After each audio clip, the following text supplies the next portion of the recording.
Welcome to Review Rewind, a show where a couple of friends watch movies of old and, I don't know, see if the reviewers are spot on. I'm Mike. And I'm Tristan.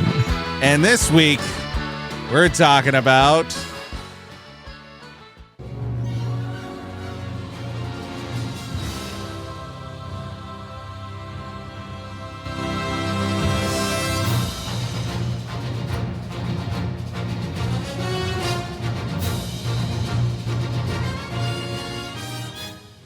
The Return of Batman. I mean, Batman Returns. Here comes the Batman. Here comes the Batman now. Hey, Tristan, what's your bright spot? My bright spot. Okay.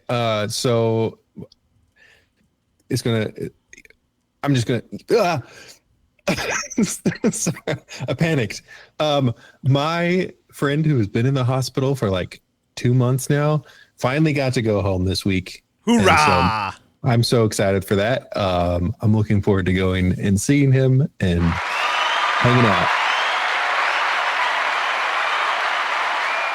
That's right. That's a good bright spot. I'm so glad that I was like, think which one is it?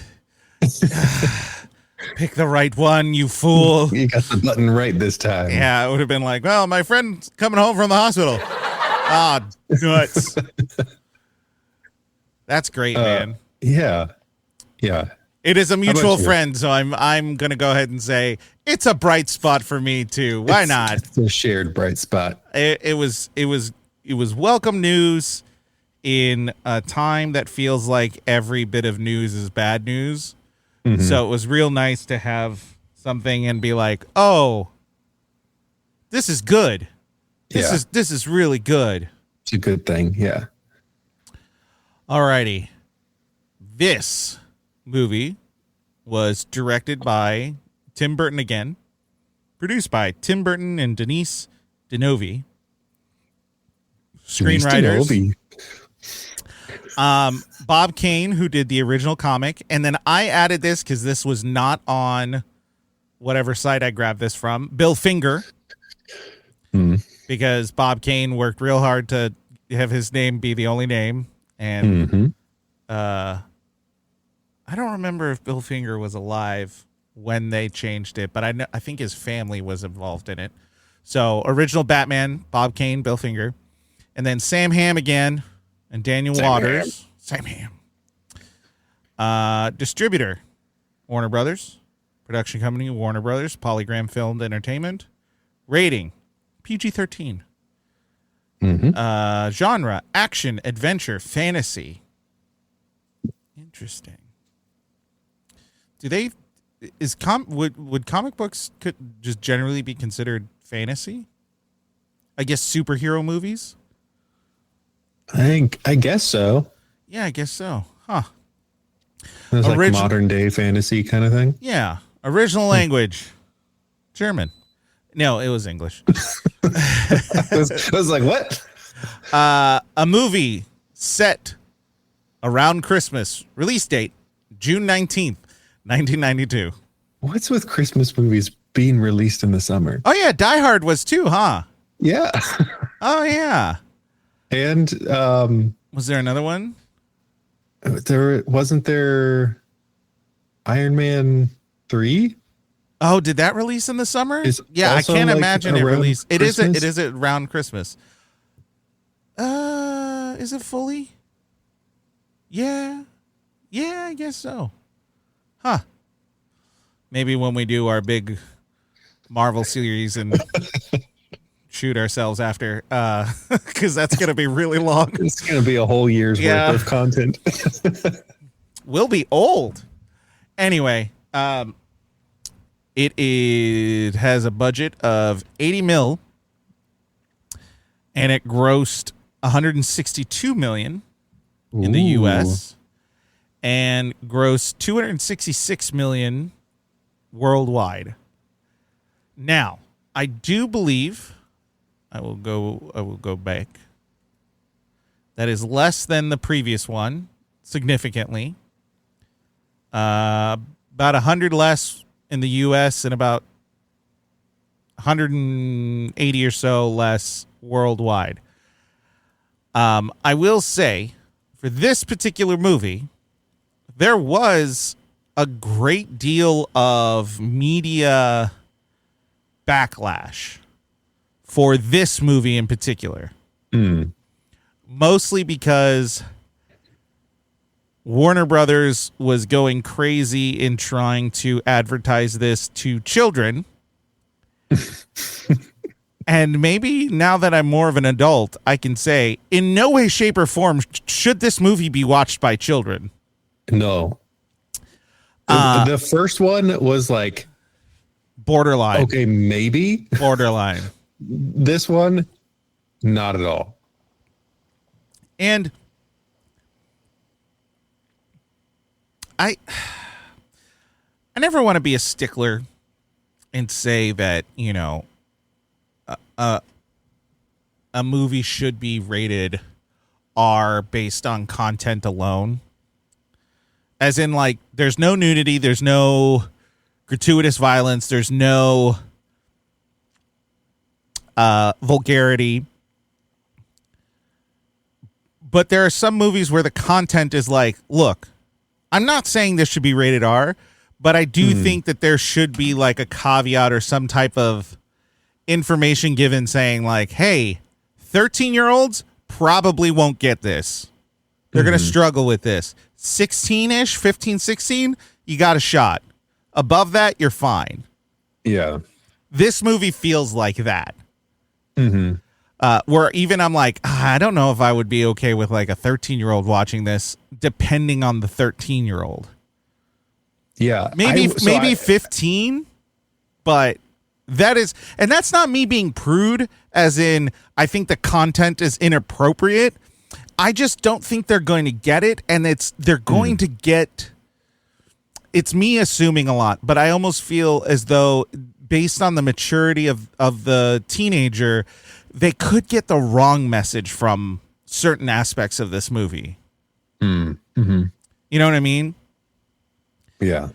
And so this movie had like, I don't know, Moms Against Fun. I don't know, whatever the hyper conservative groups were, they were lambasting this, but in like the smallest defense of opposition, Warner Brothers marketed this horribly. If they would have marketed this as something for adults, there's no issue. Right. But they were really pushing the marketing for the toys and for the kids and everything like that. They were making it sound as though it was a kid's movie, and in no way, shape, or form is this movie a kid's movie. Yeah, it's really interesting when they do that, because there are several movies in cinematic history where they have like gone big on the merchandising, especially children's merchandise, when it's a movie that should not be watched by children. Yeah. So this one makes sense why they would want to. Right. But this movie, the product of this movie was not for children. Correct. Even though Batman action figures are the coolest. Yes. I feel the same way about like Jurassic Park. And I know people might not say that like Jurassic Park is in the same ballpark as like some of the content within this movie, but I do think that Jurassic Park 1 has conversations about man playing God, you know, the flaws in humanity, all of that. And then it also has like dinosaur violence that might be even scary for like a 13-year-old. Yeah. Like, I kind of wish there was a rating that was like, look, some teenagers may handle this okay, but maybe wait. Maybe there should be a rating called like PGMW. Maybe wait. Maybe wait.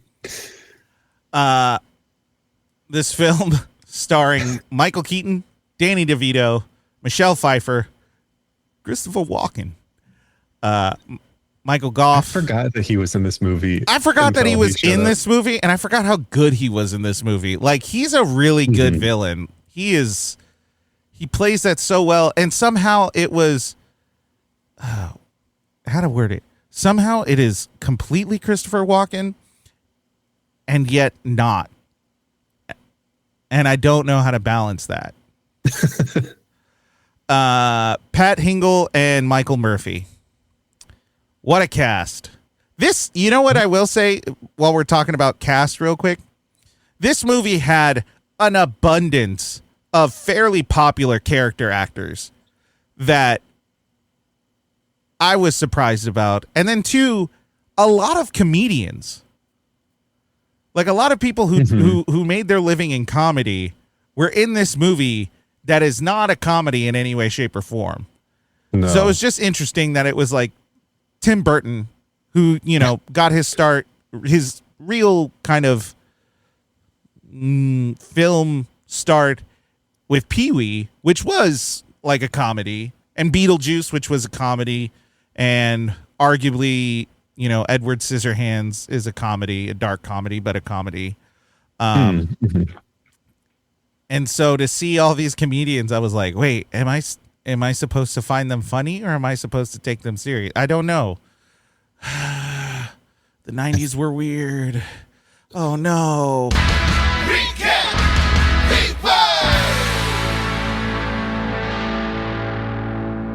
And now we transition into the recap. We rewind and we recap the film for you. Hey, nailed it. Write the check. Did my job.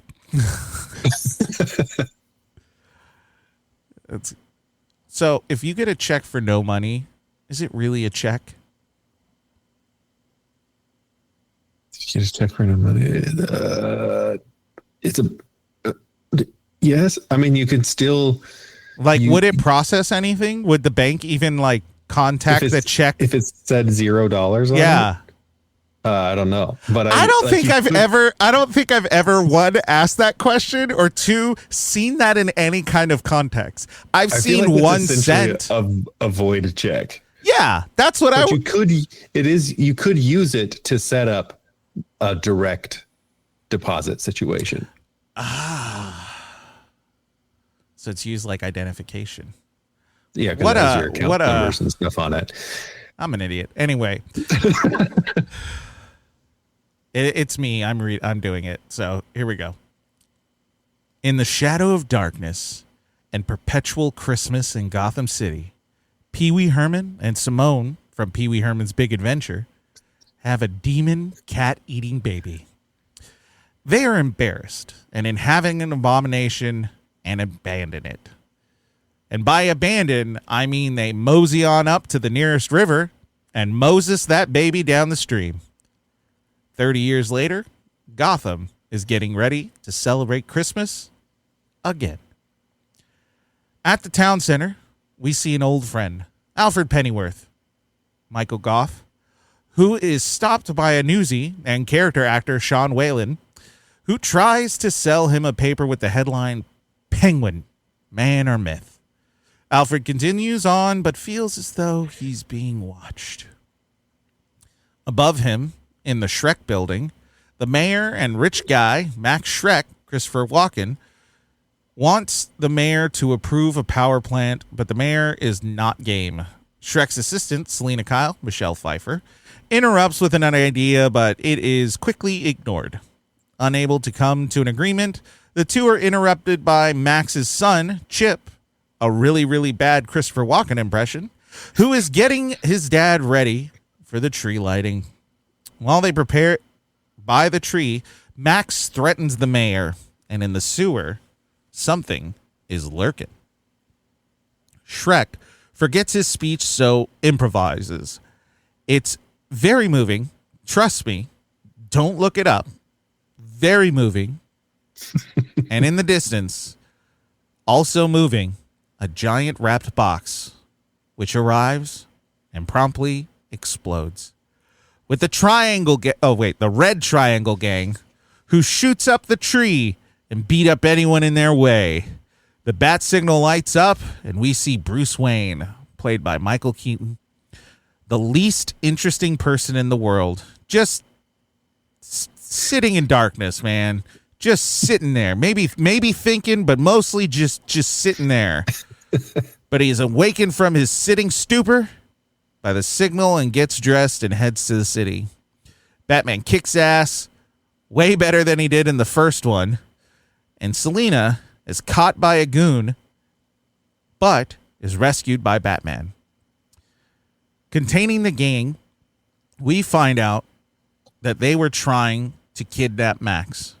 He had run off, and he believed that he had escaped, except, conveniently, he was on a trap door and fell right into the hands of the gang. The gang is led by the Penguin, Danny DeVito, a disfigured man that we assume to be the abandoned baby from the start of the film, but actually is never truly revealed to be the case. Penguin reveals to Max that he has proof of pollution from Max's factories and that Max has murdered his partner.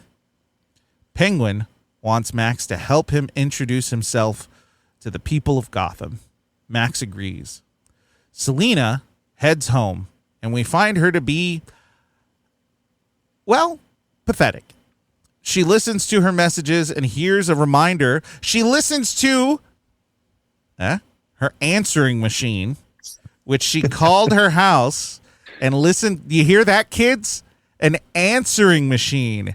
It was like voicemail, except it was his own independent device. Anyway. I feel like we should say it's like a voice memo, but if someone were to call you and go to voicemail. It's like if you were here's one for the kids.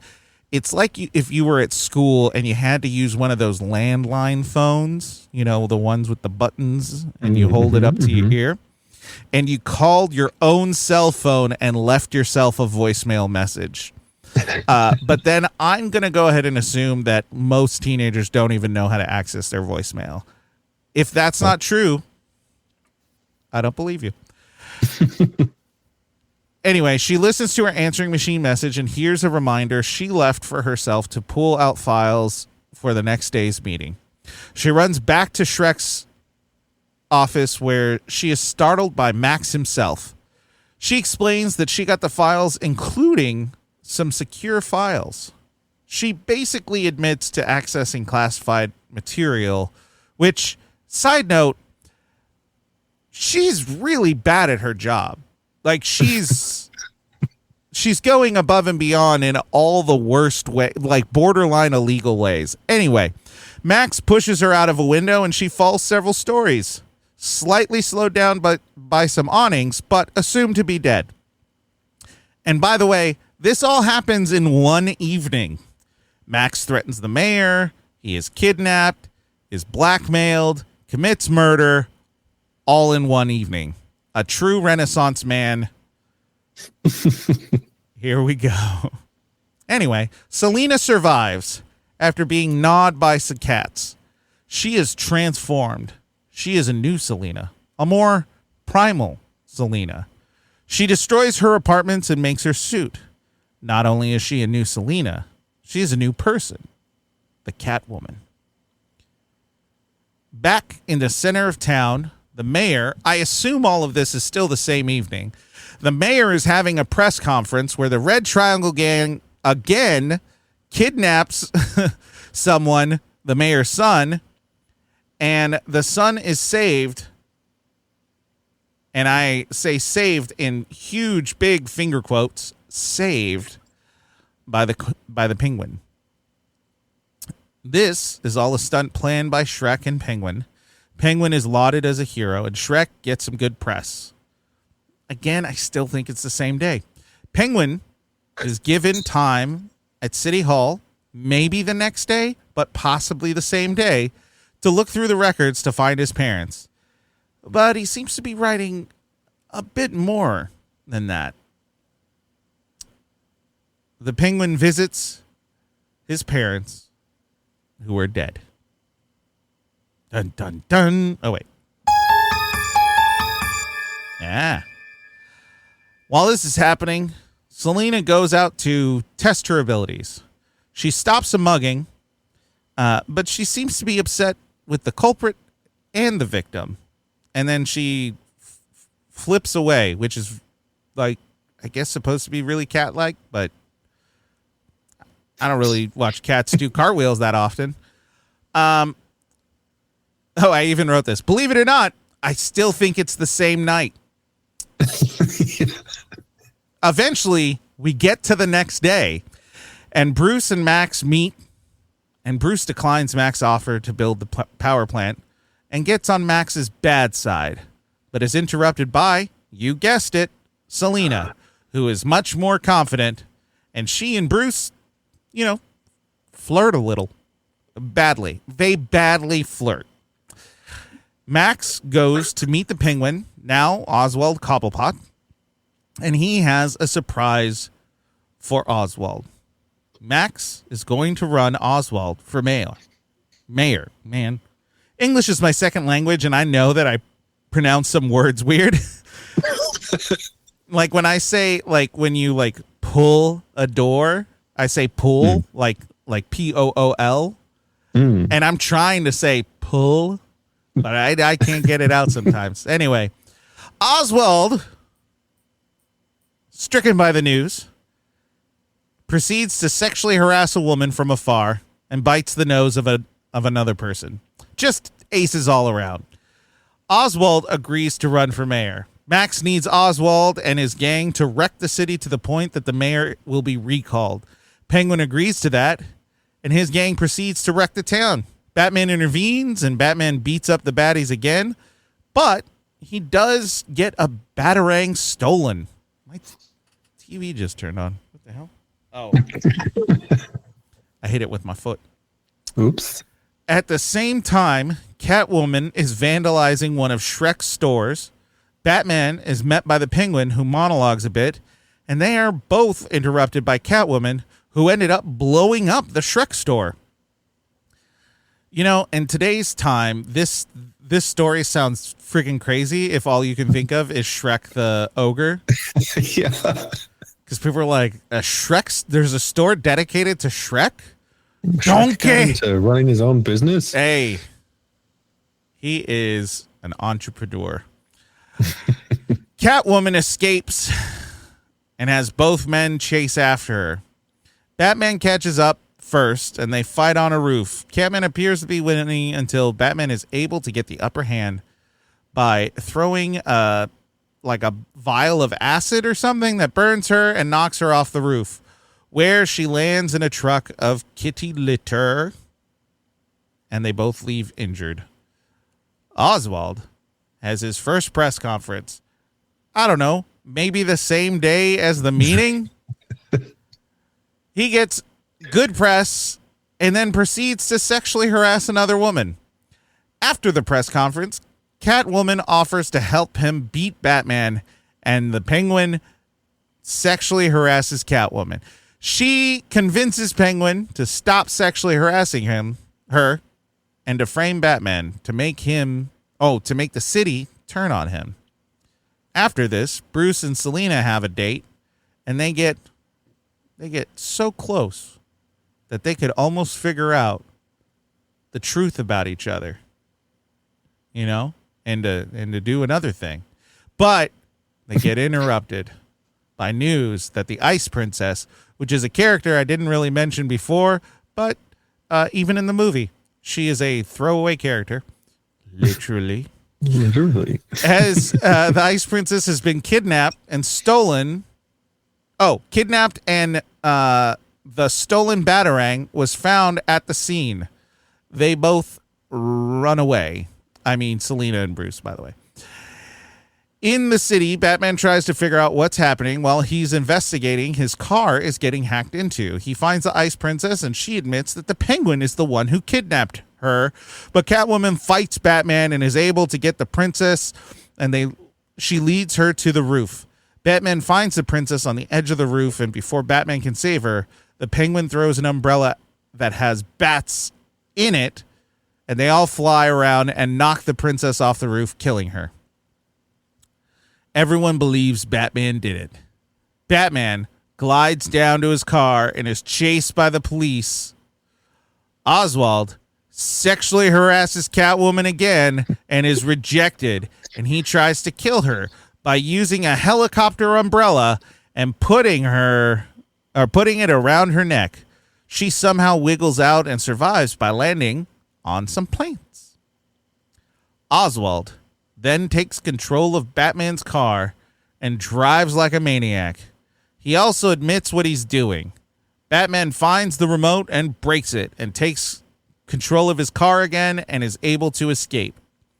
Oswald holds a press conference where they demonize Batman and push for a recall, but Bruce intercepts the signal and plays the audio of Penguin's confession. Everyone hates the Penguin now, and thus reverts back to the Penguin. He then accepts that he is a freak and puts into motion his real plan. Another Moses reference, which is to kidnap all the firstborn sons and kill them. Holy moly. Long story short, Batman stops him, Shrek is killed by Selina, and Gotham is saved. Bruce feels sad because he thinks Selina's dead, but twist, she's still alive. And the movie ends. Boom. Recap!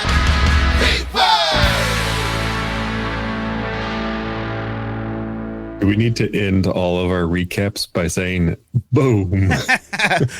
There was a lot of booms in this movie, so I felt it was appropriate. There's a lot of explosions in this movie. So some of them unnecessary. Well, real quick before we get into talking, I don't know about that, buddy. Before we talk about our thoughts and feelings, I did look it up because you were saying that there should be another rating in between 13 and R, and I remembered this, but I couldn't remember the specifics. Other countries have different rating systems. So, like the United Kingdom has U for universal, suitable for everyone, PG, and then they have 12A and 12, and I'm not quite sure what the difference between, maybe one is 12, like if you're 12 you can watch this, if it's 12A you need to have an adult accompany you, and then there's 15, which is no one under 15 is allowed to watch a 15 rated movie, and then there's 18, which is essentially R. So they have a couple of steps in the middle there. And that's where I struggle with it, because like this movie isn't like impossible for a 13-year-old to watch it and understand it and not be traumatized by it. But like that has like a level of maturity that I'm not sure can be quantified in a rating system. Right. So that's where I'm like, maybe we just, a little higher. I don't know. But 13, you're technically supposed to, well, it says anyone under 13. Yeah, but if they just had like a PG-13 and then a PG-13A or something where it's like people 13 to 17 just need to have like an adult with them to justify it. But I do technically think that's R. That's 17, I think, technically. Right, but anyone under 17 can be with an adult. Oh, with an adult, yeah. That's why I said like R is technically that, but to rate this R, I feel would be a step too far. It would too far. Far. I didn't think about it when I was watching it, but hearing your recap, the amount of stuff that happens within a single day is nuts. The conception of time in this movie is non-existent. Because at first you're like, I think it's the same night, and I was like, okay, maybe, and then it wasn't until the fact that Bruce meets with Shrek and Selina shows up. If she never would have said for the meeting tomorrow, yeah, I don't actually think there would have been an issue as far as time goes, because Gotham City just perpetually feels like it's in darkness. Yeah. So like but all of that stuff does happen before that meeting, right? She specifically said tomorrow morning. So then it has to be assumed that everything up to that point was that same night. That's crazy. Which doesn't make any sense. So the mayor was having that press conference with his baby present at like, I don't know, 9, 10 maybe? Yeah. Okay. So when is sunset in the winter? Like so, but PM, you have right? But you have to say it's like winter in the East Coast. So it's dark at like 2.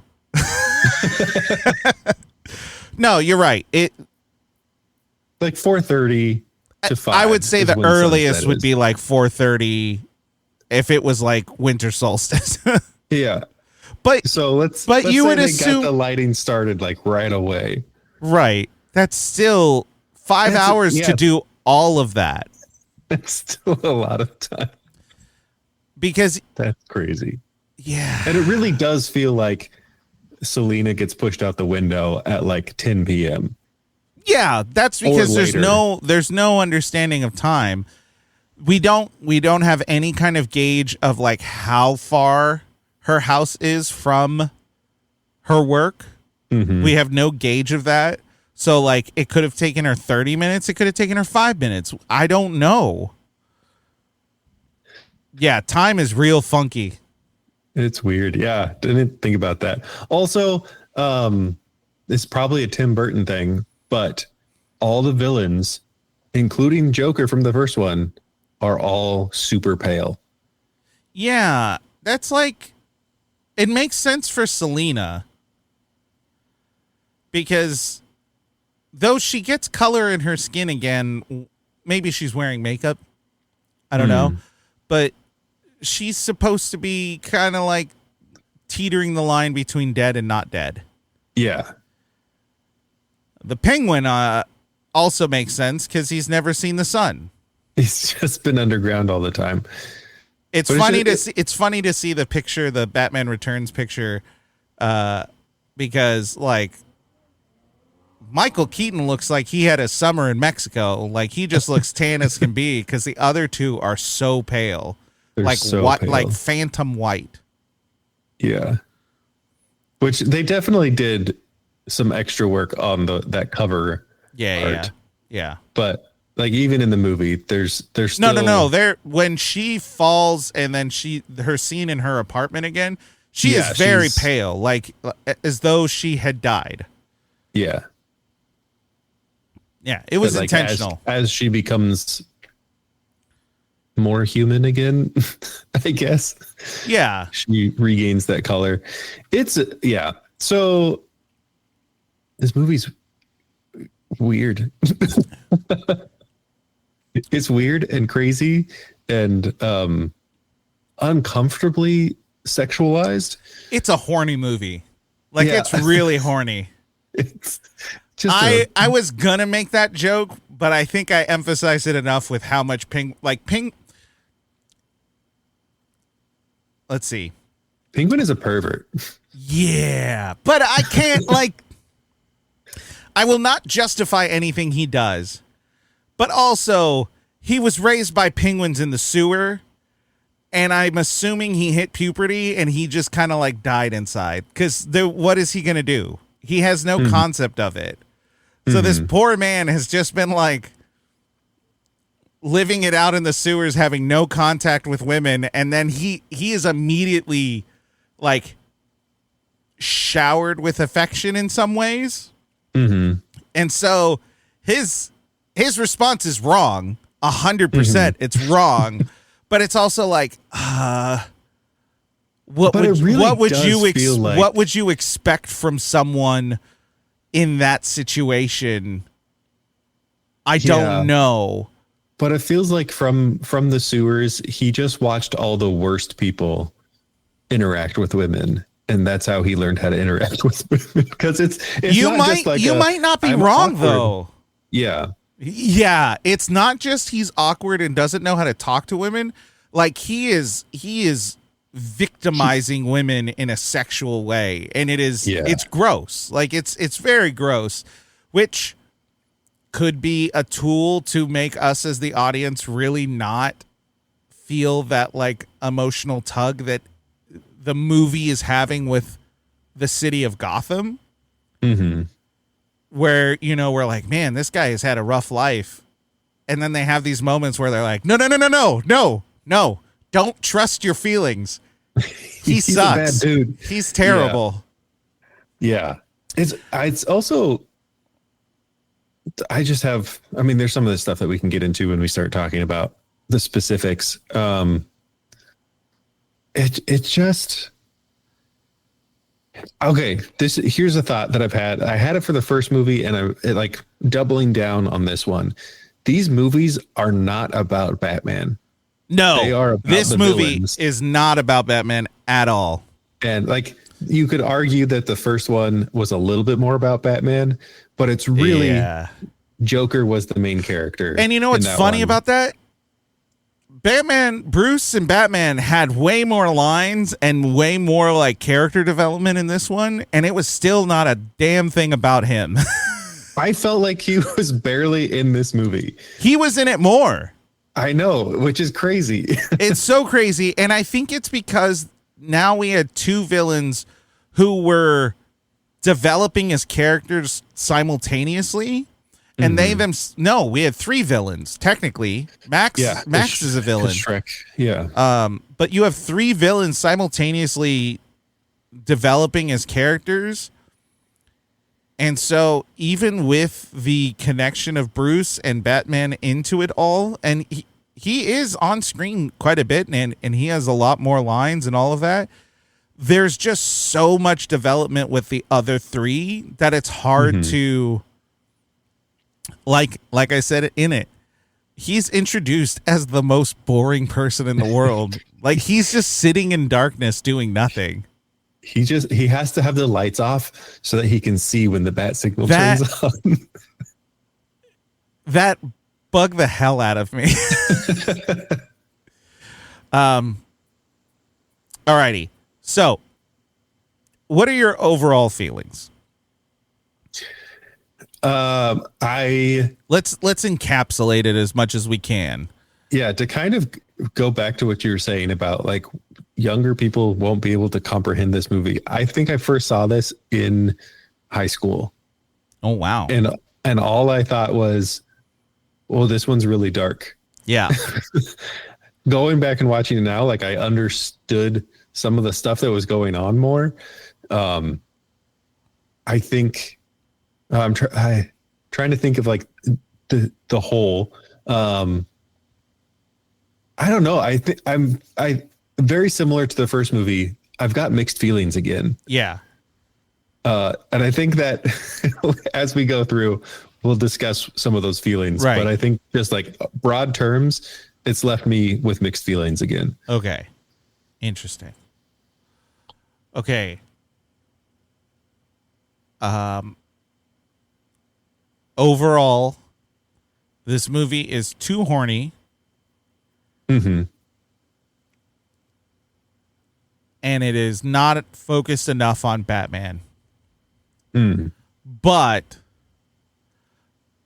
I think it's objectively a better film than the first one. As far as production, story structure, dialogue, fight choreography, special effects. Oh, yeah. Like, it is objectively a better movie than the first Batman. I agree with all of that. The pacing is a lot better. Mm-hmm.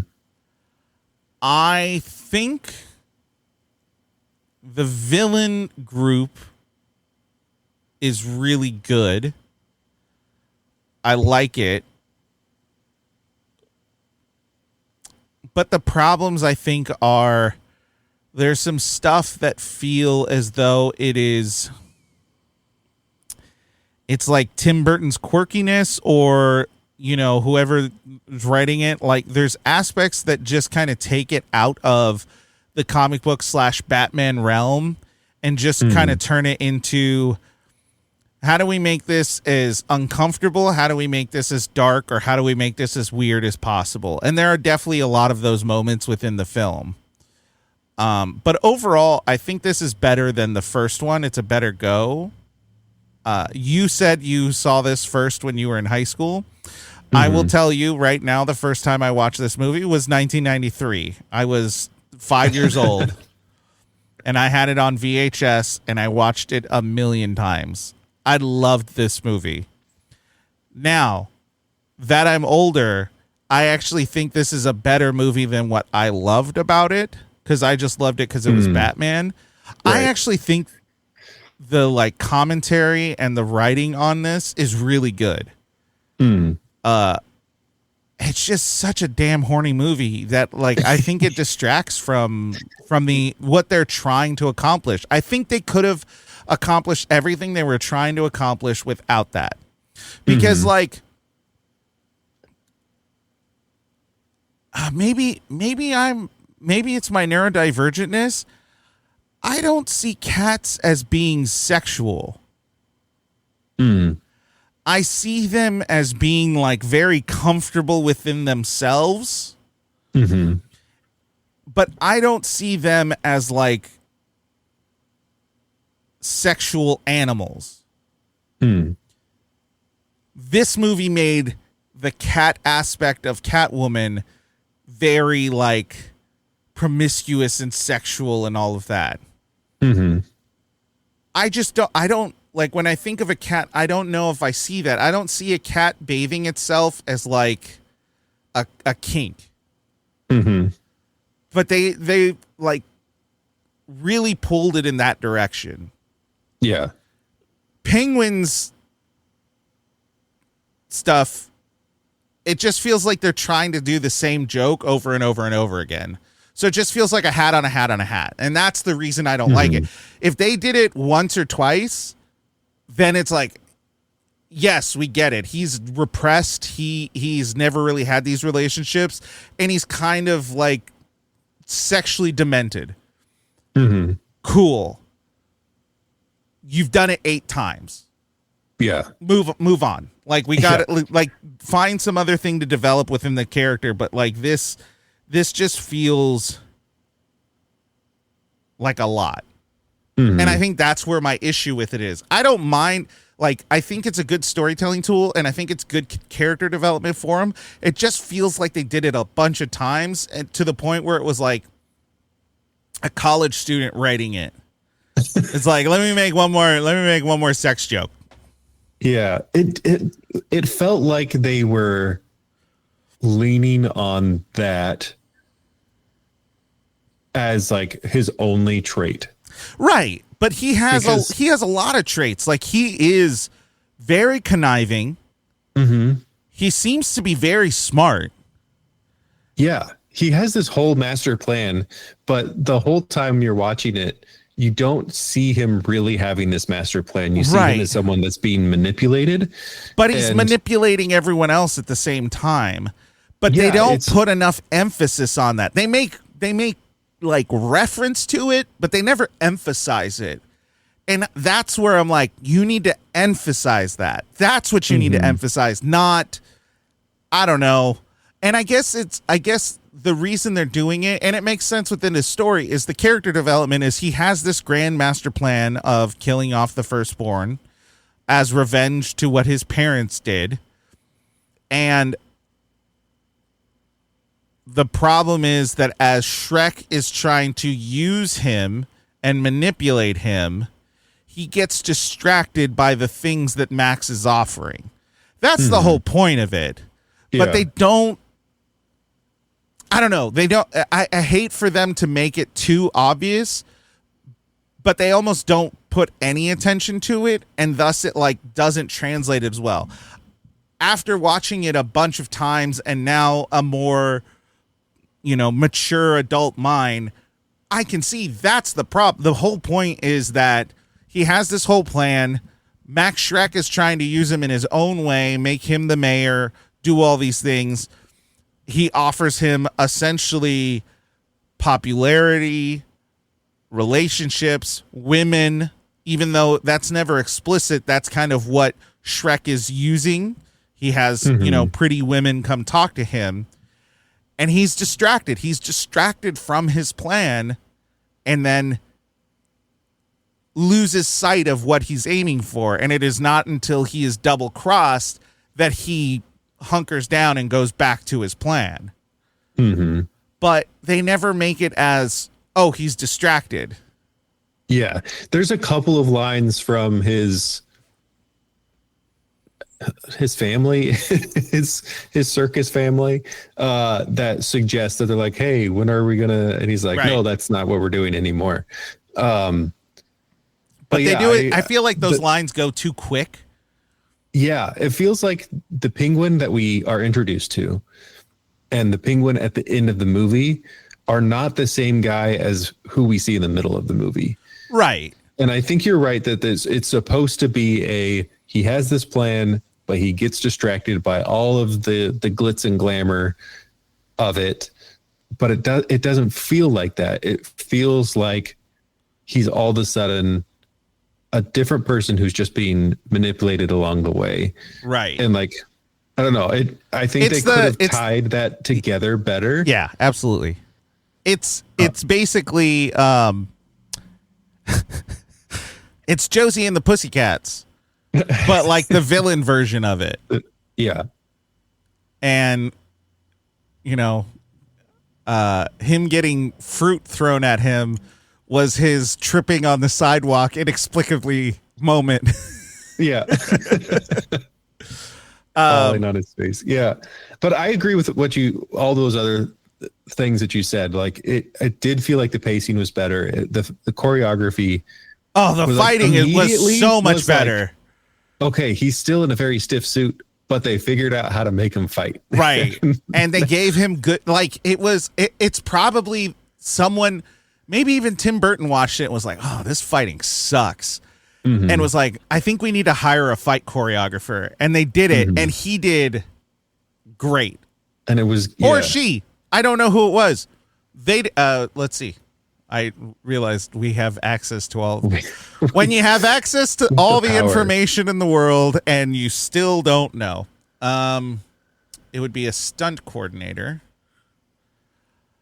Charles Croftwell and Max Clevin.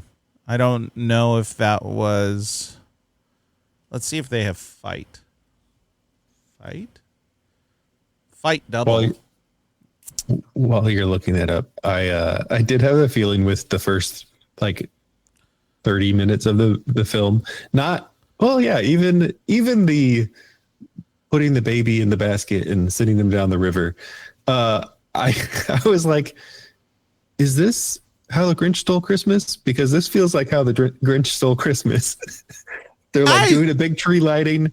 There's an evil little child who's been put into essentially the sewers and is like creeping on everybody and like doing their own thing. And then their master plan is to ruin Christmas. You know what? I'm not going to lie. That's pretty good. That's pretty good. It is kind of How the Grinch Stole Christmas. Uh-huh. I am not. Oh. Shoot. That's really good. They bring him back and they're like, oh, come like be part of our people again. I guess the twist is, what if it was How the Grinch Stole Christmas, but his heart never changed? Mm-hmm. I wouldn't be shocked if somehow that was within the premise. A lot of Moses references, though. A lot of Moses, yep. Not necessarily all biblical messages, but like that one was like very, okay, he's going down the river in a basket. Firstborns. Max is the Pharaoh. And he has his son, and he brings Penguin in to be his new child, basically. But then that's good. I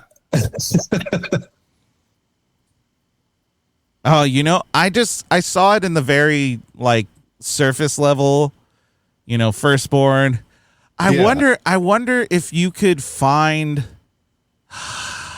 Oh, maybe. Oh man, hold on. I have to think. What are there's deeper stuff? What were they called? What were the 8 things? The plagues. Plagues. Hold on. All right. Let's see. Oh.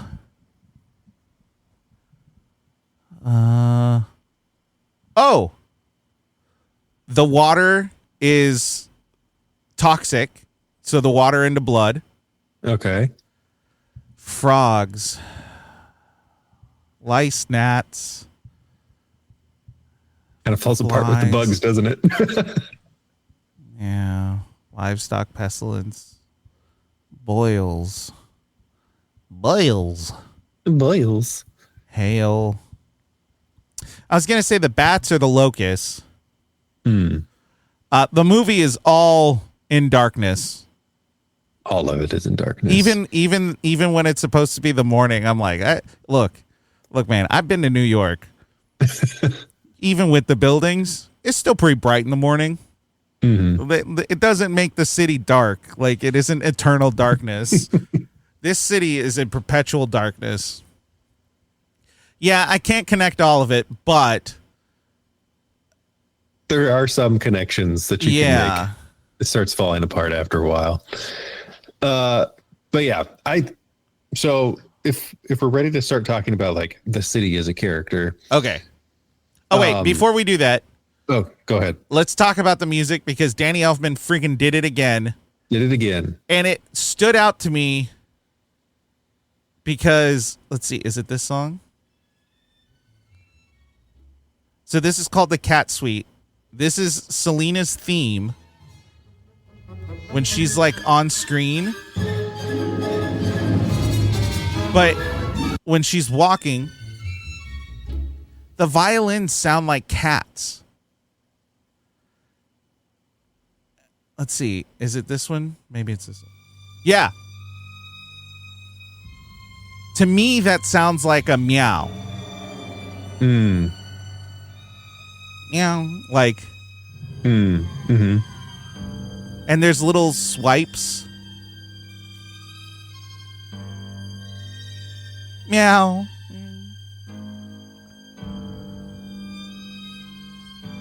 It's so good because it's like it is a musical theme, but it does evoke that like cat, and I don't think of like a regular cat meowing. I think of like a feral cat. Mm-hmm. You know, some of the circus music was really fun. This one's called Batman versus the Circus. So let's see. So good. It feels so epic. Very Batman. And then let's see. Yeah. Oh, the use of xylophone, like wooden mallet drums.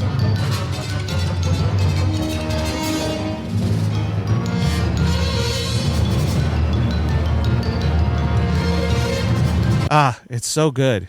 Like he did so good. Is there a run in the comics where Penguin is connected to the circus? Ooh. Okay. So here's the tough part. Throughout the comics, the ones I have read, and I've read a lot of Batman comics. I haven't read all of them, so I can't say I'm an expert. From the things I've read, his background is typically like, yes, he is penguinish. He is deformed in a way that he kind of looks like a penguin, sounds like a penguin. That is kind of his, not sounds like a penguin, but he sounds odd. Yeah.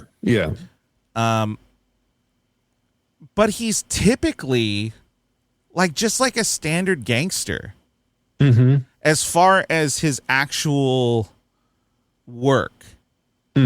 So not really. Yeah, I was I was thinking about that. It's interesting that they connected him to The circus. the circus, and Well, and it's even within his background. He was when Bruce was reading about it. There was a circus that had a penguin boy, and then it crashed or something, and then he ran away. So like he actually was in the circus. Yeah, and they made that connection.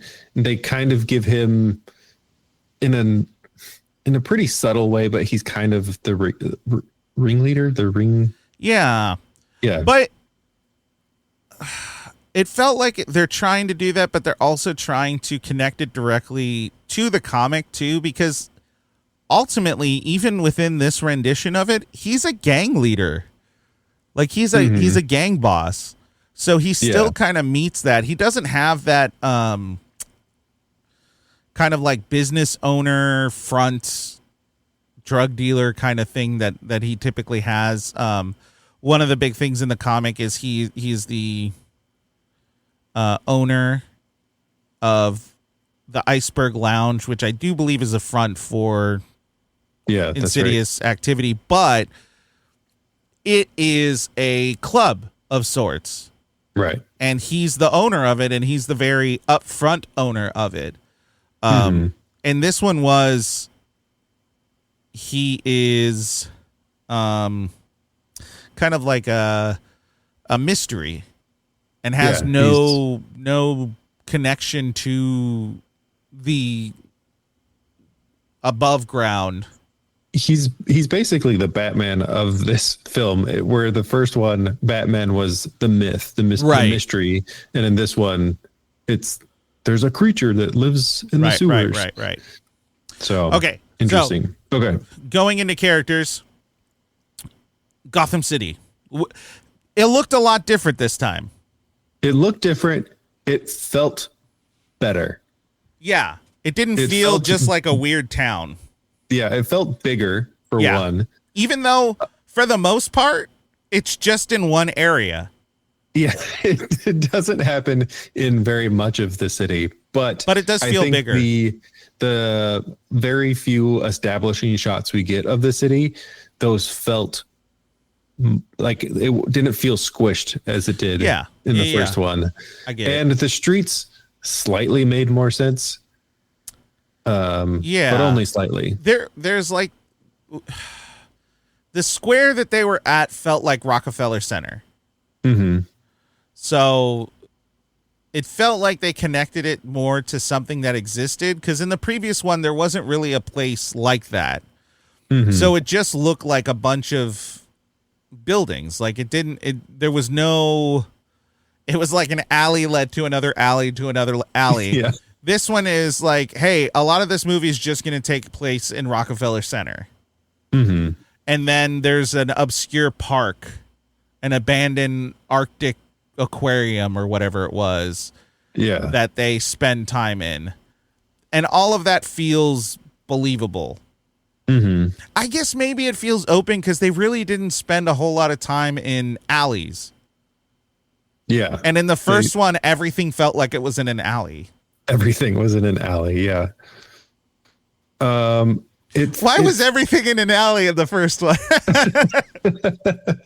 Everything's an alley. You get an alley, and you get an alley. Let's see what else. The people of the city felt more people. Like they were there, they were interacting. What's it called? Actually felt like crowds. What's it called in video? NPCs. The first one, the people really felt like NPCs. They all just felt like background characters, but to the extreme of they're supposed to be in the blurred perspectives. This one gave more focus to characters and kind of gave them personalities, like you said. You know, there's the newsie that talks to Alfred, who comes up a couple times. The crowds do look like crowds. It actually does look like that. It also feels like the damage that the Red Triangle gang was doing was there was more gravity to it. It felt more impactful. I guess the violence. I guess the stuff that Joker's gang and everything. It felt too localized, so it didn't. Even with the parade, it didn't feel like it was actually affecting anyone. And this felt like it affected people. Yeah.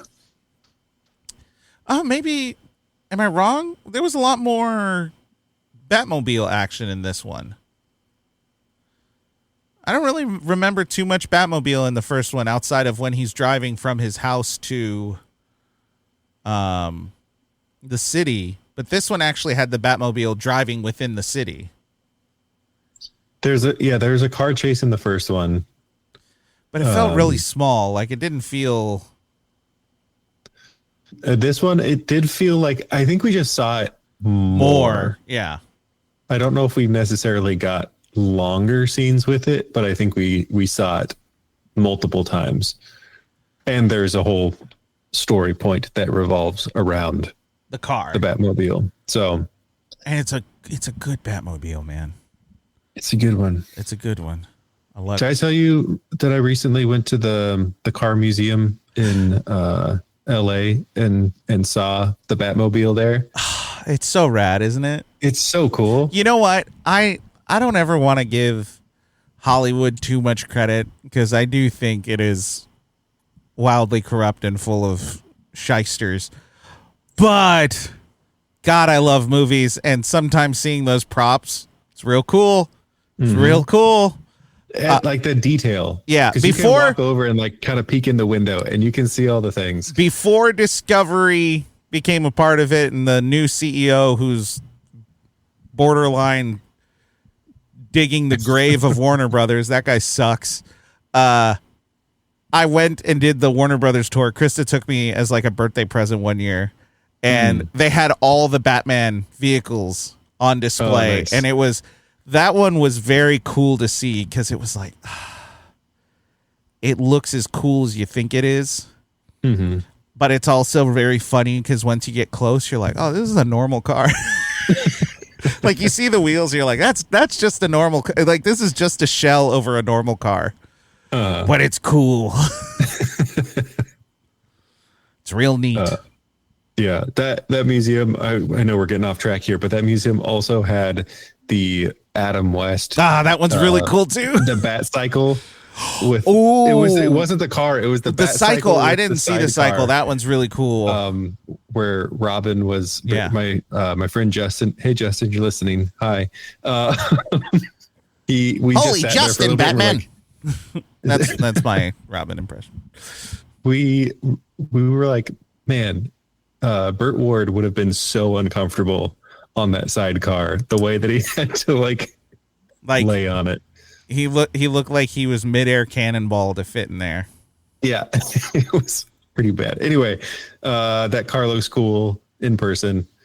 I think it was the car from the first movie, and I think this one is very similar but slightly different. Oh man, even worse. Burt Ward was not too short. No, he was 5'8". Like he was just a little under average. Oh, that sucks.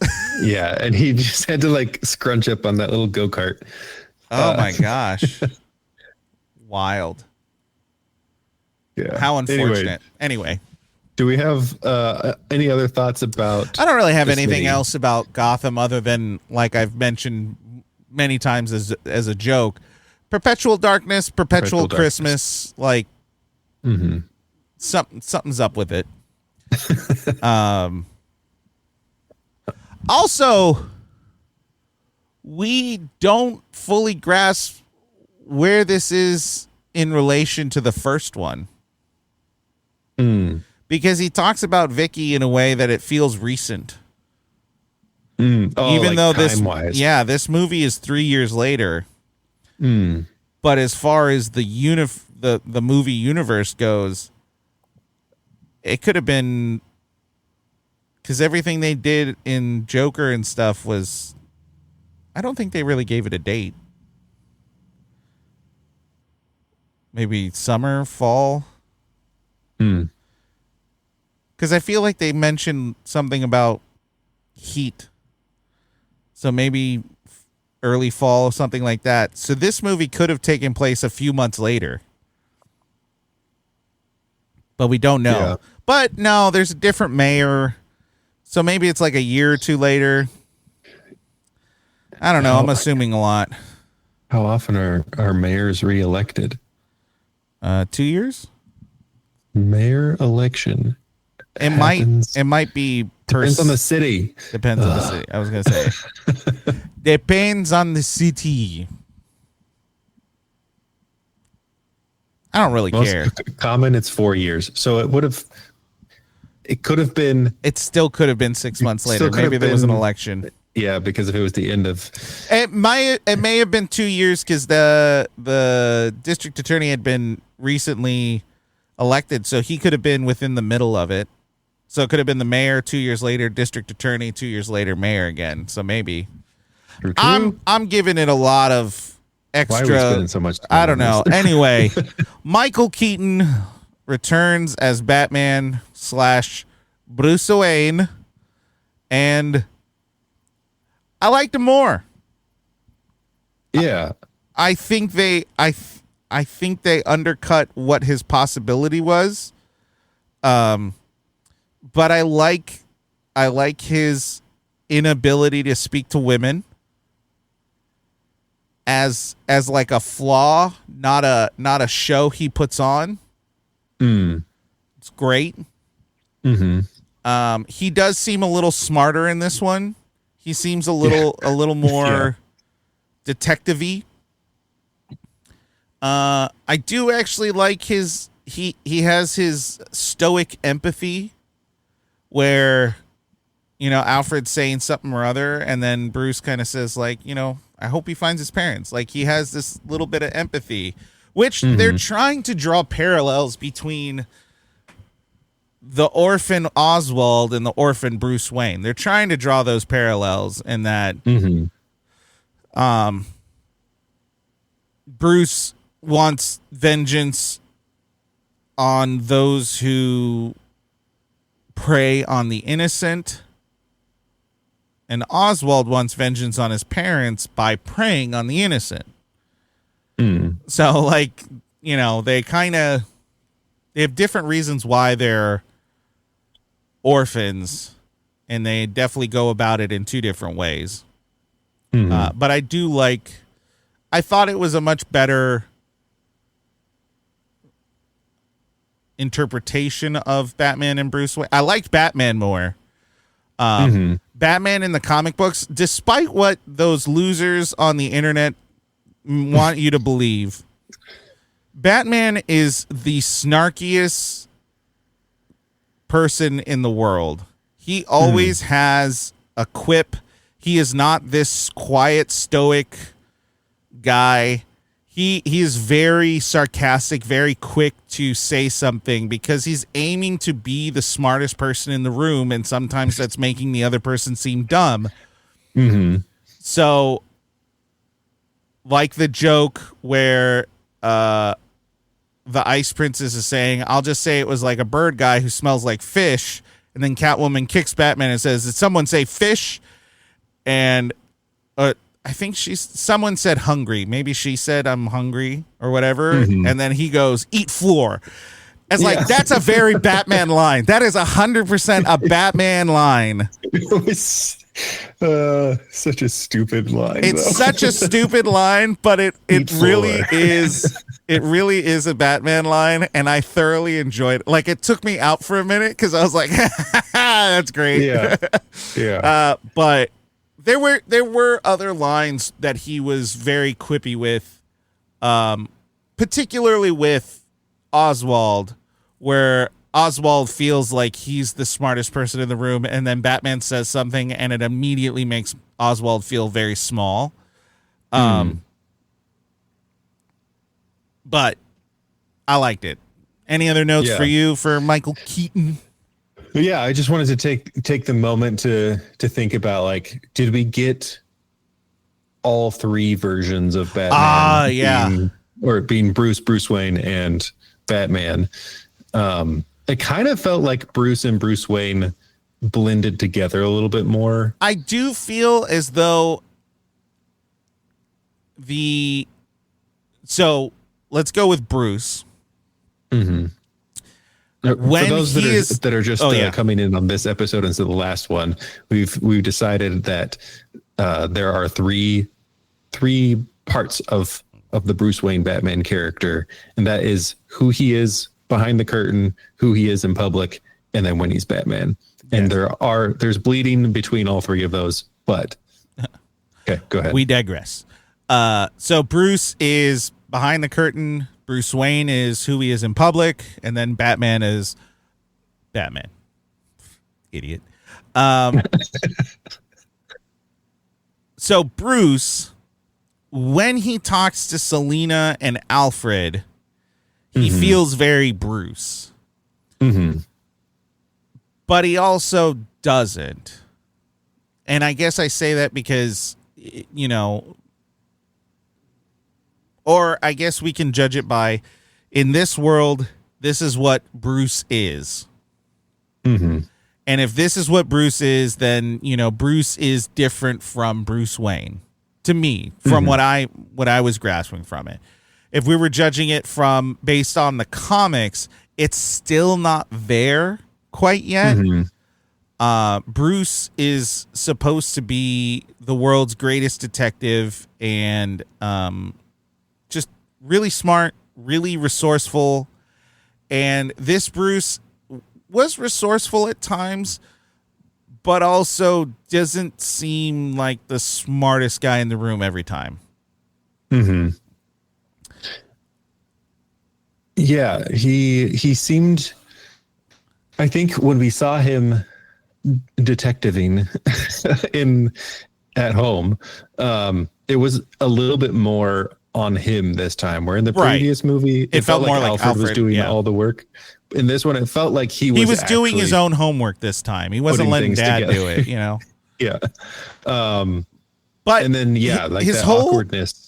Everything he does with Selina, everything he does with a pretty woman, I don't know if I agree with it. It's like kind of funny, but I don't know if that is Bruce. I don't know if that's what he is deep down. That he turns into like a teenager when he encounters a pretty woman. Yeah. It's because it feels like Bruce Wayne should be able to kind of irk in a little more and kind of lead that. But it feels like every time he's faced with someone he finds attractive in any way, shape, or form, he just loses it completely. And I don't know if I buy that per se. And that could be my negative critique of him, but just from our experience of who we've seen that character to be, it does seem this is a very different take from that perspective of it feels like this Bruce Wayne has no concept whatsoever. Yeah, he's just of how to talk to a woman. He's just there. He can talk business. We saw him talk business, and that's where I was gonna say the Bruce Wayne is actually pretty good. Yeah, because the way he talked to Max Schreck, that was better than when Bruce Wayne was talking to Joker. Yes, the confidence felt deserved. And when Bruce Wayne was at the ball, the dance. That felt very Bruce Wayne. It feels very playboy billionaire to walk into a mask party not wearing a mask. Yeah. To just buck against convention. That feels on par a bit. Yeah, and I think that felt a lot better than the first movie, where the first movie he was just like, who is this guy? I guess maybe I'm wrong about this. The flirting felt weird, but now thinking about it, the dance when he's talking to Selina, that felt very interesting. It felt good. Like it felt more engaging as a character than what we have seen prior at all. Mm-hmm. Like his date with her felt weird, but I think we're going to talk about that about Selena. I think Selena made it weird, the date at their house. Mm-hmm. But I think the dance, I think they both had developed in a way where Selena was more of a very intense but very I'm stuck on the word engaging character, and then Bruce in his response to her felt legitimate. It felt good. I didn't really have any issues with it. Endearing. I meant to say endearing character. That's the word I was looking for. Like, she becomes more endearing the more she struggles with this dichotomy of her. And I think Bruce kind of accepting her and accepting her struggles made him more of an endearing character. Like, I liked Bruce more toward the end of the movie than I did in the beginning of the movie. Yeah, definitely. Yeah, and I think he just doesn't have some of that confidence, right, that we see in other iterations of this character that make him feel not quite there in some moments, but then at the end, that interaction between them where they both kind of let their guard down, right, is like, that was a good moment. Yes, of seeing the transition from the public persona to their intimate conversation happening together. Right. Like, you kind of see all three versions of him kind of flash through in that moment, right? Which is really interesting. When they realize who each other are, that was really like a great cinematic moment. You know, she says, "Do we have to fight now?" And he just says, "Come here. Like, let's just go over here. Let's get some air. Let's figure this out." It was just a good moment in the characters. I really, the development of their relationship got better. How it started kind of taints the relationship as a whole, because it starts in kind of a weird way. But it gets to a point where it's like, oh, this is not only believable, this is really, I'm drawn into it and I want to see where this goes. Yeah, because it's that it makes the ending worth it. Yeah, and we're seeing the reflection of, like, the orphan between Bruce and Oswald through this, but we're also seeing the lonely persona and the loneliness between Catwoman and Batman. Right, and like he's seen what she's going through, and she doesn't know how to handle it, and he's kind of like, I can help you get through this. That was really interesting. Last note about Batman. Yeah, I think he forgot that he had a grappling hook in this movie, because there were so many times where it's like, just use your grappling hook. And that's where I would say this Batman was better than the first Batman, but as a Batman, it still has issues. We don't really get the full workup of Batman. I don't feel like we got like a comic book version yet, but it was much better than the first one. Yeah. Alrighty. Catwoman, Selena Kyle, Michelle Pfeiffer. I thought Michelle Pfeiffer did an excellent job. I thought her acting was fantastic. I think this time around I viewed it as, one, I was much more interested in analyzing it, but two, I think as an actor, she did phenomenal. Like, she is such a good actor. She did all the things. Now, I guess what say you as far as like the acting? Let's start with the acting. Oh no, I thought it was great. The difference in who she, like, the Selena Kyle that we're introduced to being this kind of awkward and quirky girl, right? And then her change, her kind of fall into the darkness, and all of a sudden she has this confidence because she's just kind of done with right all the BS that she's had to put up with. Like that was a really interesting dynamic, and I think she did that really well. Right. In kind of, it's something I appreciated about her character this time that I didn't really catch the nuance of the first time I watched it.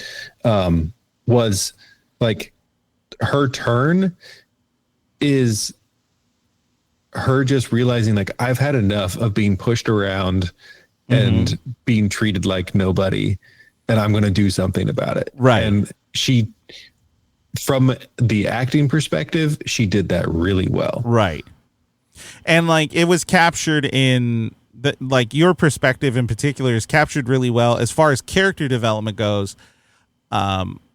With when she rescues the girl that's getting mugged, she not only is angry at the mugger, but is angry at the victim because she is projecting herself onto that girl and saying like, you make it too easy. But that's really her saying that to herself. She's saying like, I have made it too easy to become a victim for so long. Right. And it took me a long time to understand that. But this time it was very clear. Oh, it was like, oh, you're projecting your own feelings about what you have done in the past onto this girl, this poor victim.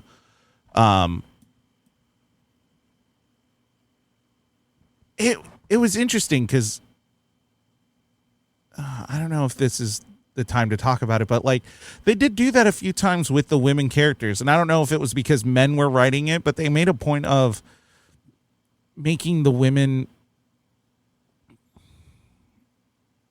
like seem strong to themselves to Catwoman to then be essentially put down by Catwoman.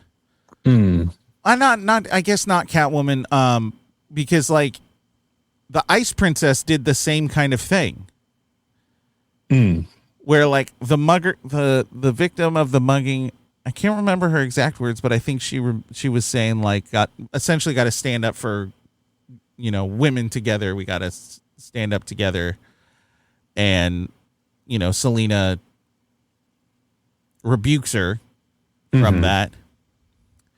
And then the Ice Princess says to Batman, now I'm remembering kind of a little more, but says to Batman that, I gave her a talk, and once it was like woman to woman, presenting this place of like confidence and strength. And then she is immediately killed right after that. And I don't know if that's just like men writing it or just there was an idea to. It just seemed as though when these women felt their strength come back, someone immediately takes it away from them. And I don't know exactly what the purpose of that was, or if that was just a misstep from the writers, because it was a bunch of dudes going like, yeah, I bet women will say this.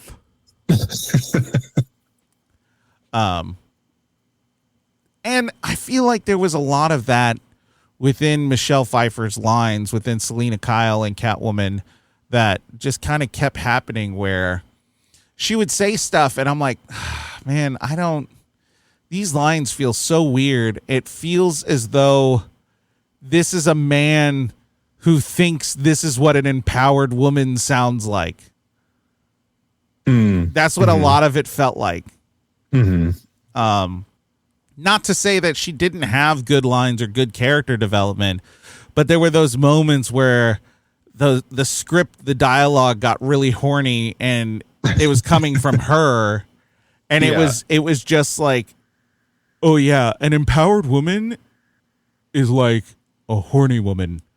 Like that's what it felt like. It's all, yeah. And there were a lot of moments where I'm trying to like watch the movie and go, I don't think this is projecting what you think it's projecting. She just feels weird. Yeah, and there's always been, or maybe not always, but for a long time in the relationship between Batman and Catwoman, there has always been a tension. Right. But it definitely felt like this is some of maybe it too much. Some of the sexuality was very forced. Yeah.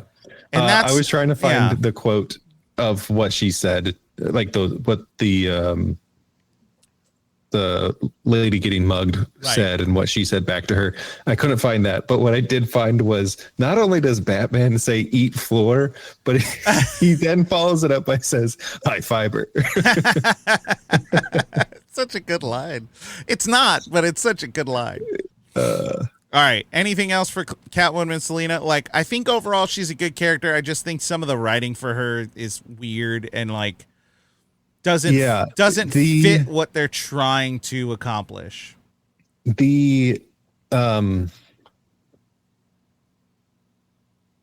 is a little bit of confusing mysticality around her is character. she super? That was one of the things that I was writing in the recap when I was saying like she's going out to explore or test out her new abilities, and it was like she has new abilities, right? Am I understanding that? Has death made her super?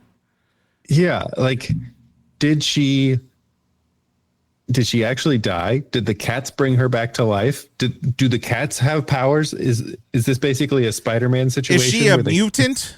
The cats bit her and she gained their power, or was it like has she been drinking the toxic waste? Like is she that kind of super?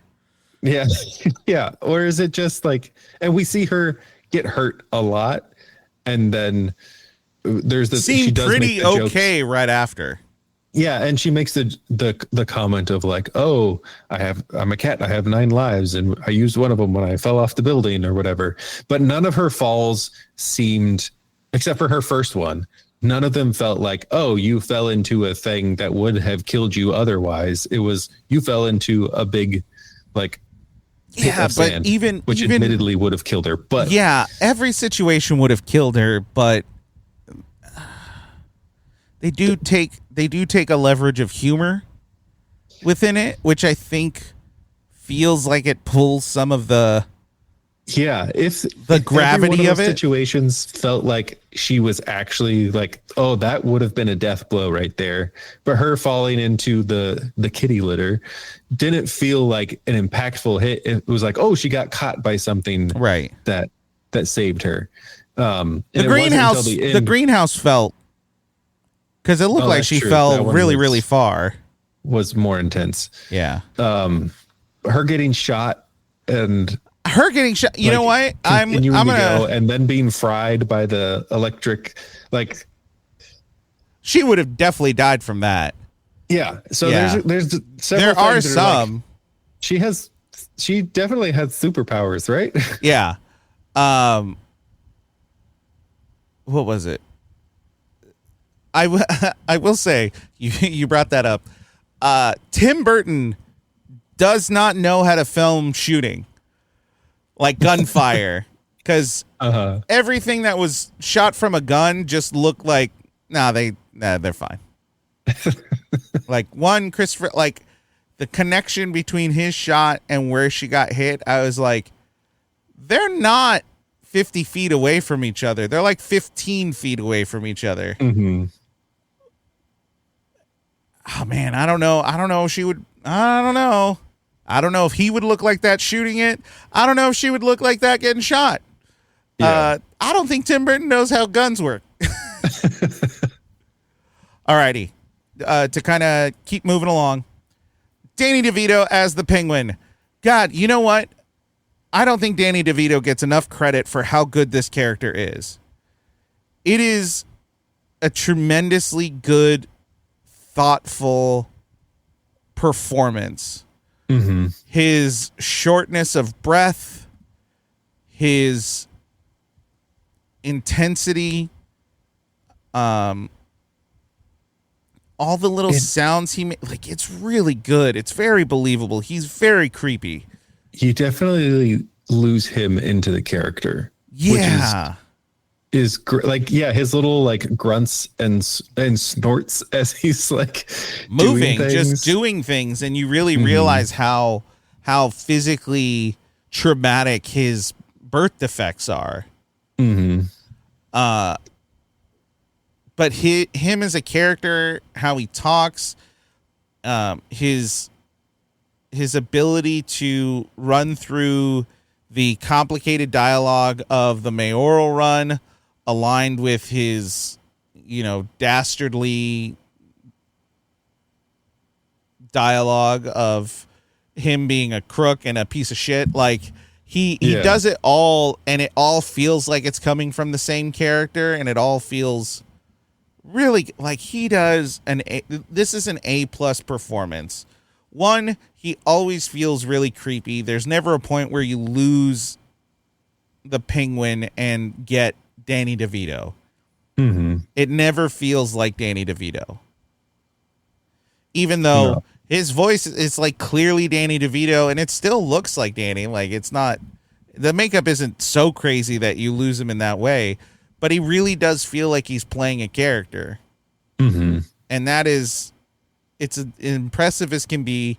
And it is also impressive because like the prosthetics, like he's wearing like what feels like a pretty complicated suit, and he looks pretty uncomfortable in it, but he flows in a way that feels very natural.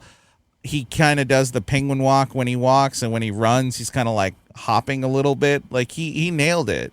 He did a really good job. Yeah. I like even him when he starts like drooling or spitting, and the fact that what a great touch. It's like this black saliva that's coming out of his mouth is like, oh, that's so gross. Like, but it's such a good, I wonder if it was they tested it, and then as he was talking it happened, and someone was like, how are we gonna fix that? And then Tim or whoever was like, I don't think we need to. I think just leave it. Or they planned it accordingly, which is wild to me that they would even think of that. Yeah, because it's such a strange thing that you want to anticipate. But yeah, no, I think we covered there's a little bit of weirdness in how they handle that middle part of his character. Right. But like from a performance perspective, it's great. I think it's the best Penguin live action that we've seen. Yeah.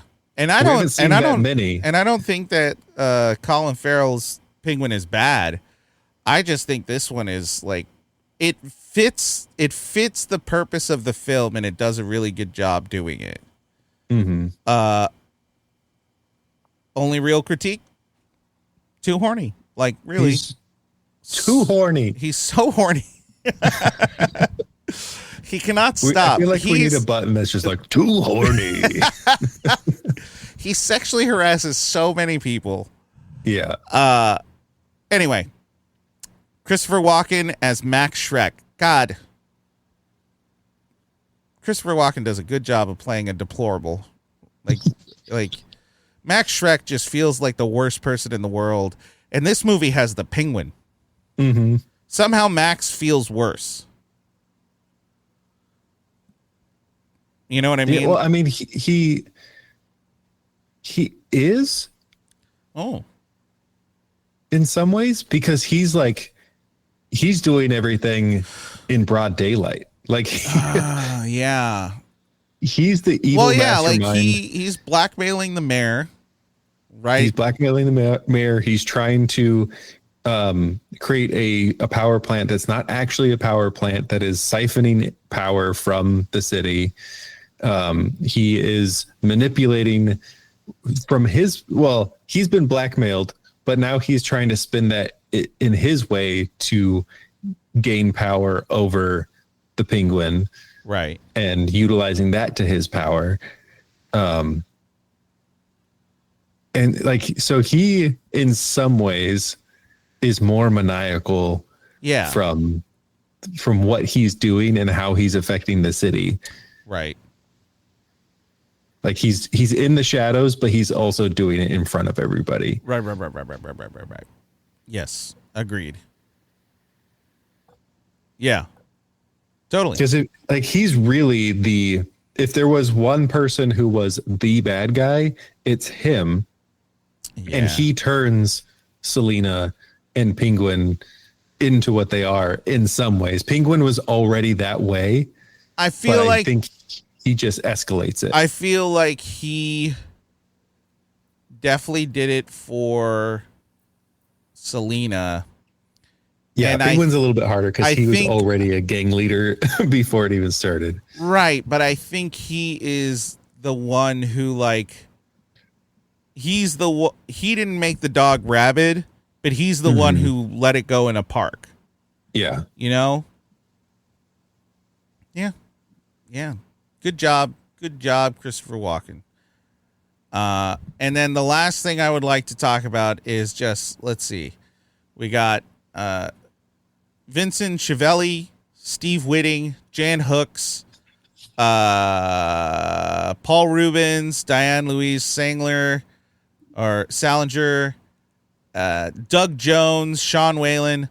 Lots of character actors and lots of people you've seen in a million movies, but you never remember their names.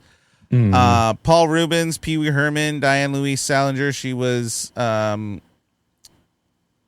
Simone in Pee Wee's Big Adventure.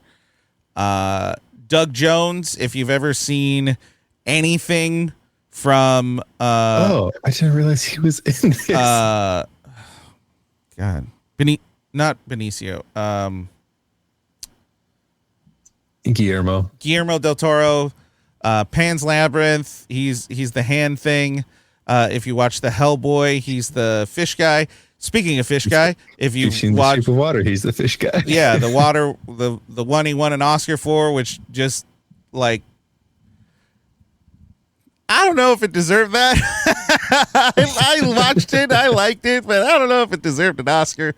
I think Guillermo del Toro did because he's awesome, but lots of character Jan Hooks, she's the one that threw me off every single time I watch her, because I remember watching her in Saturday Night Live and anything that Lauren Michaels produced, pretty much. What did we watch? We watched something in the last year that had Doug Jones in it. I can't remember what it was though. But he's in everything. He feels like he's in everything. Did we? What did we watch? We've talked about him before. Maybe he wasn't in. Have we? Yeah. Did I tell you that I've met him before? No, I don't. I went to a weird little nerdy convention, and he was there, and he was so sweet. And I have a picture of him being all weird and putting his hand on my head, and he's so sweet. I do enjoy him. He was in Mystery Men. That's why we talked about him. Oh, he played the pencil. Yeah, that's right. Oh gosh, I love Doug Jones. Anyway, yeah, that's all I really want to talk about as far as characters and stuff. I thought the gang, they were really fun. Chip, terrible. It was such a weird choice. They were just like, "Hey, can you do a Christopher Walken impression?" He's like, "I don't really know." He's like, "It's fine, just do it." And he did it. He's like, "Hey, Dad, what are we gonna do?" He's like, "Oh God." And Tim Burton was like, "Nailed it. Write this guy a check." Oh boy. Alfred and Commissioner Gordon were in this movie. Yeah, I thought Alfred was a little better. Commissioner Gordon, still the worst commissioner in the world. There's no way you can have a person like that and go, nah, never mind.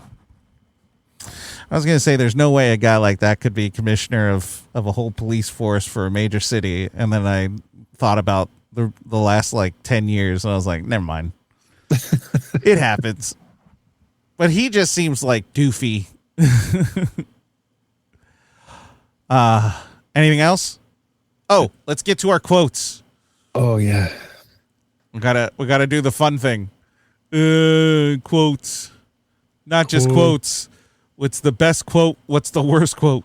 What's the dumbest one? The most helpful one. This one is genuinely good. While being bombarded by food, why is there always someone who brings eggs and tomatoes to a speech? I forgot about that line, and when it happened, I was like, yeah, why does that happen? It's true. There's not really any fun, unhelpful quotes. Well, what's the least helpful? Oh, it just has 0. Let's see. The one that has 0 ups and 0 downs is just the line that leads up to Batman saying the best line, which is "eat floor." Oh yeah, did someone say fish? I haven't been fed all day. Eat floor, high in fiber. This one is the most voted down, which is simply happy woman, Merry Christmas. Happy man, Merry Christmas. First lines of the movie. First lines of the movie. You know what? That does deserve to be. Oh yeah, when they're going through the park. Yeah. Why? Those aren't. It's sometimes finding the worst thing on here is just so funny that it's like, why did anybody put this on here? This is not funny for that reason, but also, why did anybody put that on there? Why did they put that on there? This one, hold on. Where did it go? This one might be the most controversial.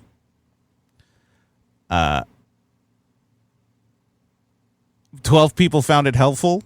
One person found, there's a couple. One person found it unhelpful. Last lines, Alfred, well, come what may. Merry Christmas, Mr. Wayne. Merry Christmas, Alfred. Goodwill toward men and women. And women. It felt like this movie suddenly tried to have a message. Maybe that was my point that I was trying to say. Like it was one of those things where it was like, hey, we're women positive. Yeah. It's like, yeah, but the whole movie was written by a bunch of men, and your dialogue that she licks herself. Like what are we doing? The other one that is in the same ballpark is meow.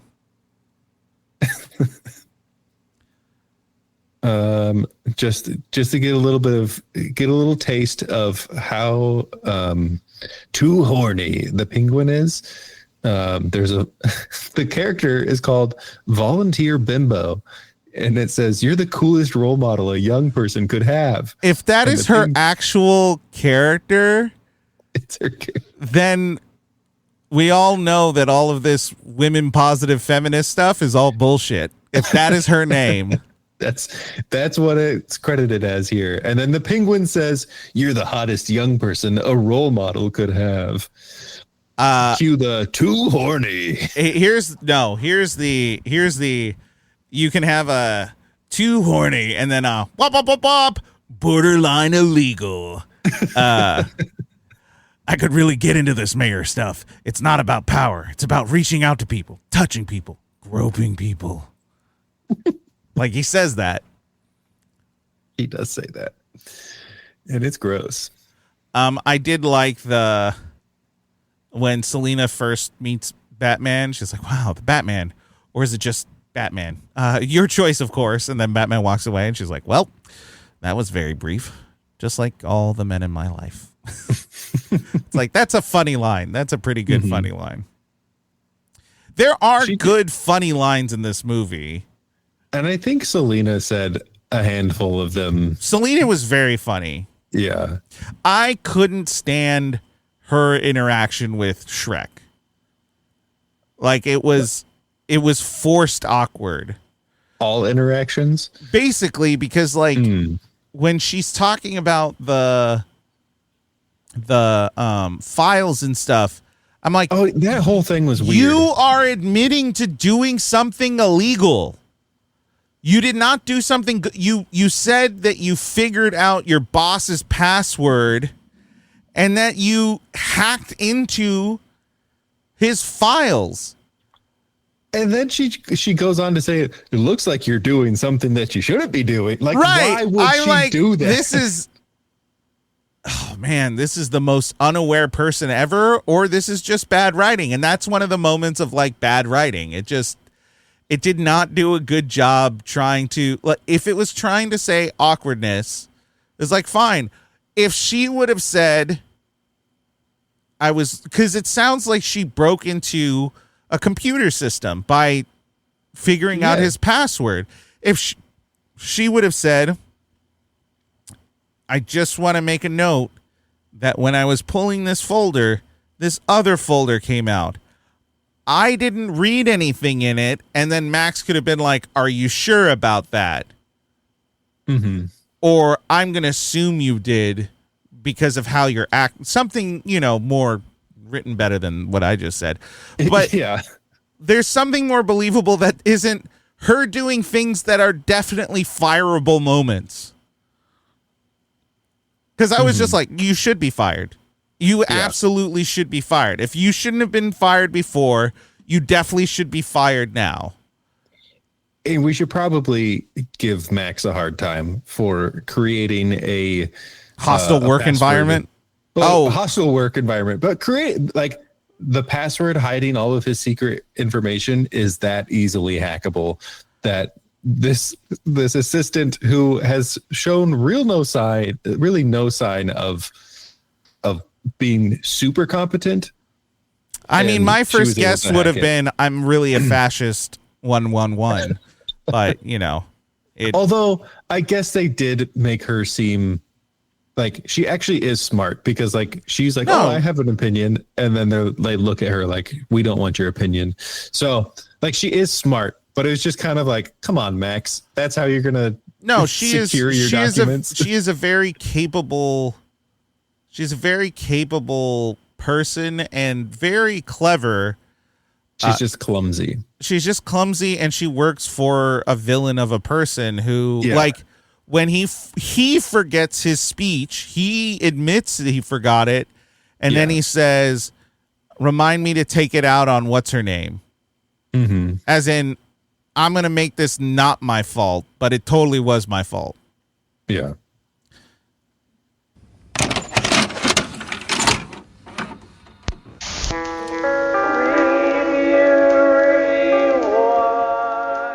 That's right.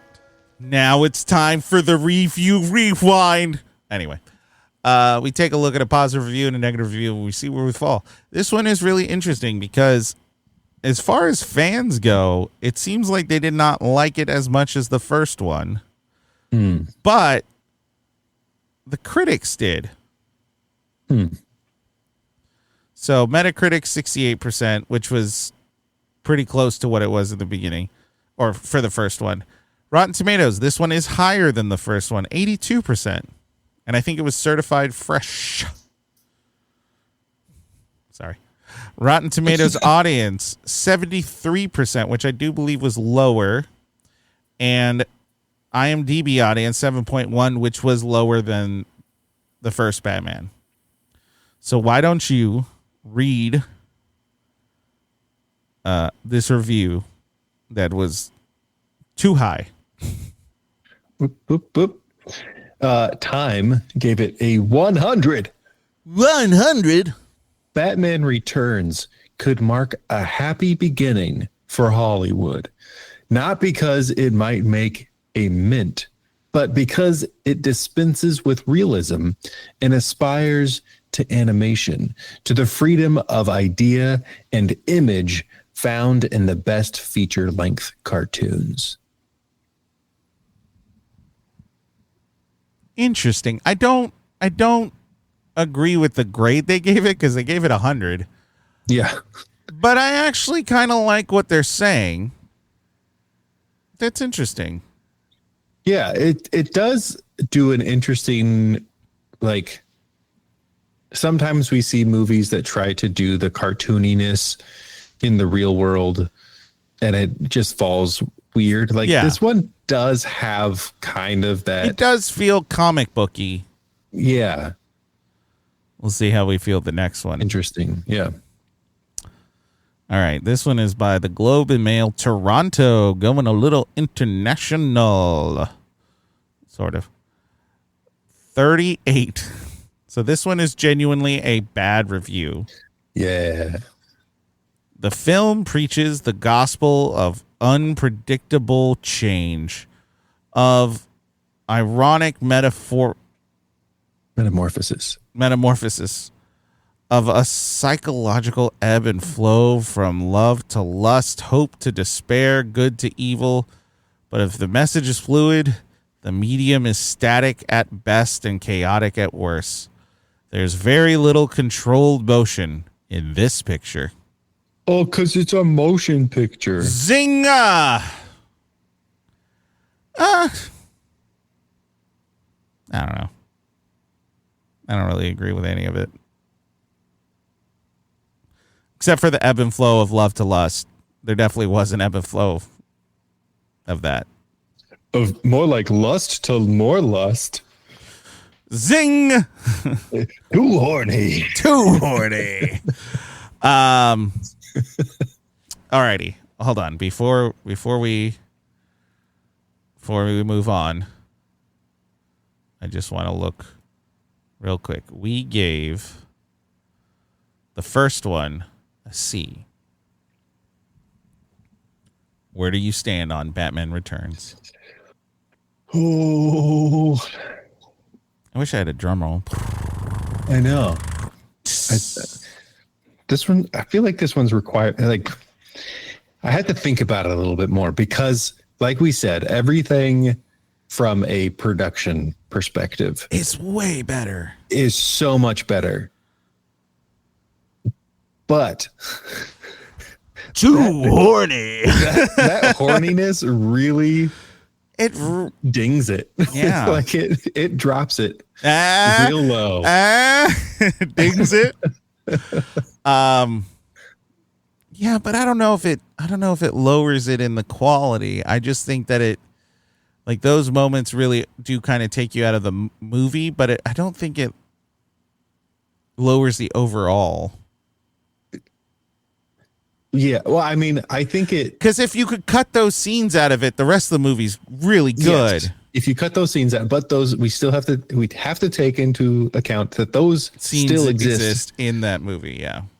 And I mean, it doesn't ruin the whole movie, but it does affect the experience of the movie. Yeah. I think it's like I'm leaning for, and I can't decide which side of it I want to land on. Between a C+ and a B-. Yeah.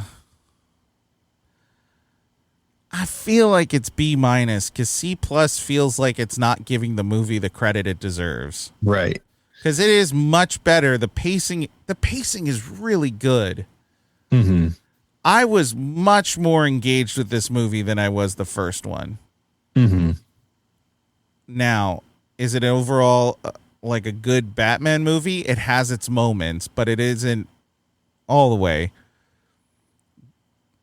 But I'm probably going to say that for all of the movies that we watch. And Right. so that can't be my deciding factor. I think it kind of has to be a B-. Because it is good overall. It just has really, like, the moments that are poor taste are very poor taste. Mm-hmm. But they're not constant. And the rest of the movie really chugs along just fine. Yeah, 'cause I think for the most part, any characters that were from the first that came over, which are very few, I guess Batman was better than he was. He was the first so one. much better. And I feel like the majority of the cast, like as a whole, felt better. Yeah, in the this world one. the world felt better. Gotham felt better. Batman's gadgets felt better. His car was cooler, even though it was the same car. Mm-hmm. The graphics, like, they didn't try to do things that they couldn't accomplish. I agree with everything you're saying. I would retract I don't think his gadgets felt cooler because I felt like they focused less on his gadgets. And maybe that's why they're cooler. The one that we see that is like prominent is the remote control batarang, which that was cool. The screen on it. Yeah. Which why does the batarang need a screen on it? For the 90s, that was awesome. That was cutting edge, man. Yeah, but that's the thing that he's throwing. Why does it need a screen on it? Because it's a targeting one. But why? You would assume need a screen. You would assume his targeting would be like on his arm thing or something. Yeah. Like he could go like doot, doot, doot, doot, and then it remote controls it.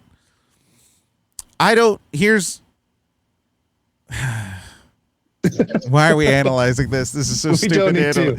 Because I was just going to say, how does it do it? It doesn't have like motors on it. It doesn't have an engine. It's just, how is it propelling itself?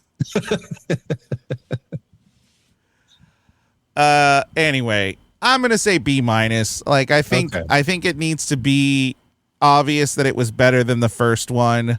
But I feel like C+ is just being like, it's kind of better. It's like, no, I'm going to rewatch this again probably sooner than I'm going to rewatch the first Batman. Mm-hmm. Yeah, I think just from a perspective of at least this may be my experience, but like I didn't know this movie existed for a long time. That's why I only saw it for the first time in high school. It's because like the first Batman is so iconic that like that's the one that gets shown on TV. Well, that's one of the ones that gets shown on TV, and Batman Forever, Batman and Robin, like all of those get shown on TV. This movie kind of disappeared into the shadows. And I think a lot of it had to do with that thing we talked that I mentioned was the that it got such bad press that it's remembered maybe as like a non-movie, even though for me growing up, this was the one I watched more. I hardly ever watched the first Batman. I always watched this one. And this felt a little vindicating of like, oh yeah, it is good. Is it my favorite? No. Did it used to be my favorite? Maybe. I don't know. I don't remember. Yeah. No, I am comfortable giving it that B- because I think as we talked about, it is better in a lot of ways. Yeah. But just remember, it's too horny. Too horny. Wow. Well, speaking of too... We gotta go. Thanks for listening. Tristan, thanks for watching this movie with me. And you know what? I appreciate our friendship and that, at least with me, you never get too horny. Anyway, we'll see you next time. Remember, review those. Ah, shit, I did it. I messed it up. And remember, we'll review those rewinds and we'll see you next time. I said next time. I'm not supposed to say next time. Hey, next time, we'll see you next time. Too horny.